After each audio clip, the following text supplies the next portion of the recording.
iglesia ni Manalo na Diablo na nagsasabing iglesia daw ni Kristo. Itong si Marcoleta ay talagang demonyo din na katulad po ni Kibuloy. Yung vlogger na yan, ang pangalan niya sa social media is Epifanio Labrador. Hindi ko po siya kilala. Narinig po ninyo kung murahin niya yung aking relihiyon na kinabibilangan. At pati po ako pinagmumura niya, tinawag po niya akong demonyo, lahat. Pero hindi po ako kumikibo. Ang sinasabi ko lang, kung tayo talaga ay i-address po natin ang mga ganitong klaseng paninira na mga narratives, ay siguro po pati itong mga ganitong klaseng tao ay may patawag din natin. Bakit ba ma-influensya kayo? Marami kayo? Mayaman kayo? Ha? Ay naku naman. Alam niyo mga kababayan, kaya po siguro ako ang napili ni Marco Beta na pag-usapan doon sa kamera. Dahil malamang inutusan siya ng kanyang Panginoon. At sino ba naman ang Panginoon nila? Wala nang iba. Si Eduardo Manalo na isang Diablo, isang Mongoloid na leader ng iglesia ng Diablo. Hindi ni Kristo Epifanio Labrador, sino ka naman para pansinin ang pamamahala? Sino ka para pag-aksayaan? Sino kang tao ka? Isa ka lang bubuwit, isa ka lang kutong lupa, isa ka lang garapata sa aso. Sino ka para pag-aksayahan ng panahon? 'Di ba mga kababayan, sino ka para pansinin ang pamamahala ng Iglesia ni Kristo? Isa ka lang anay sa lipunan eh. Sino ba naman ang taong ito para pansinin mga kababayan? Pagka magigiba ang Iglesia ni Kristo? Nako po, kutong lupa ka lang, paano ka papansinin ng Iglesia ni Kristo? Nagpapapansin ka? Akala mo malaking tao ka. Di ba mga kababayan, akala mo malaking tao. Akala mo napaka-VIP na tao. At para bigyan ng panahon ng Iglesia ni Kristo. Naku po, Epifanio Labrador, feelingero ka? Untouchable ka? Tapos, pag binatikos mo ang Iglesia ni Kristo, magigiba? Naku po, Epifanio Labrador. Walang sino man tao na sumubok at gipitin at siraan ang Iglesia ni Kristo na nagtagumpay. Tapos sasabihin mo, Iglesia ni Kristo ang nag-utos para imbitahan ka dyan. Sino ka ba, Epifanio Labrador? Pag mumukha mo pa lang, mukha ka ng Mongoloid. Di ba ganyan yung mga winiwika mo kay Congressman Marcoleta? Paano mo bastusin ang aming pamamahala at ng reliyon na kinabibilangan ko? Di ba ganyan yung mga winiwika mo? Mukha mo pa lang, mukha ka ng sing-itim ng usok sa tambutso. Mukha ka ng kaldero na 48 years na hindi kinukuskus. Maka-alipusta ka, bintang ka. Akala mo kung sino ka. Sino ka para pag-aksayahan? Isa ka lang garapata sa aso na nakikieksena sa mga issue Tignan mo, naglilikha kayo ng mga sarili nyong mga multo. Kinakatakutan nyo yung sarili nyong anino dahil sa mga pinaggagawa nyo. Tignan mo, Epifanio Labrador, kung sino-sino ang mga binibintangan mo. Di ba itong si Goldagal, ang dami niyang naapakan na tao.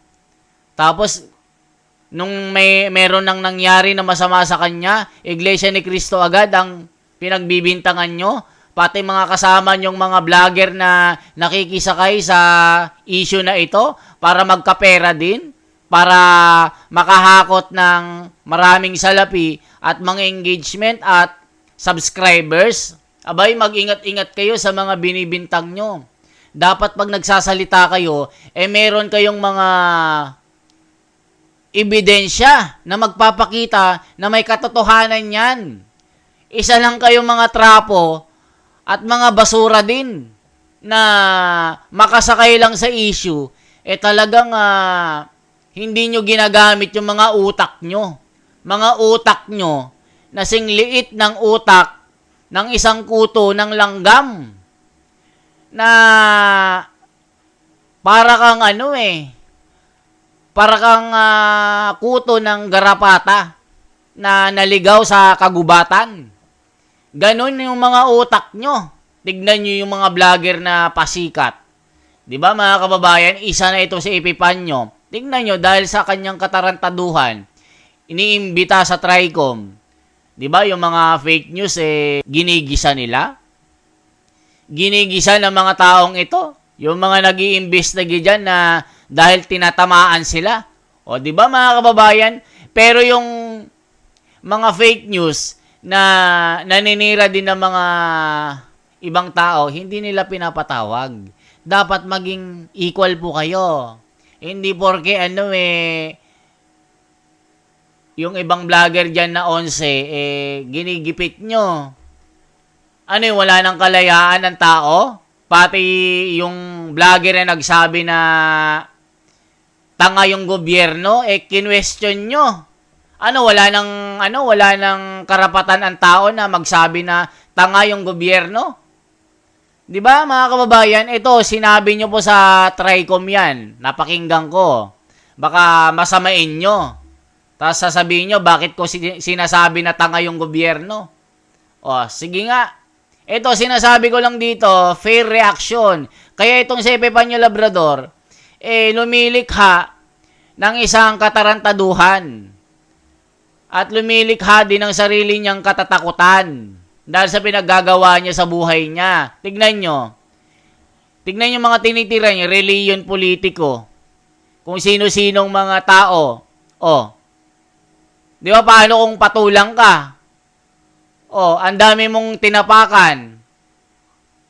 Tapos pag may nangyari sa'yo, ibibintang na naman sa Iglesia ni Cristo. Ganyan naman kayo Di ba? Dahil wala kayong magawa. Lagi niyong dinidikit ang pangalang Iglesia ni Cristo. Pag may nangyari sa inyo, ibintang nyo na naman sa amin. Ano yun? Anong klaseng yan? Nasaan ang hustisya dyan? Tignan nyo si Goldagal.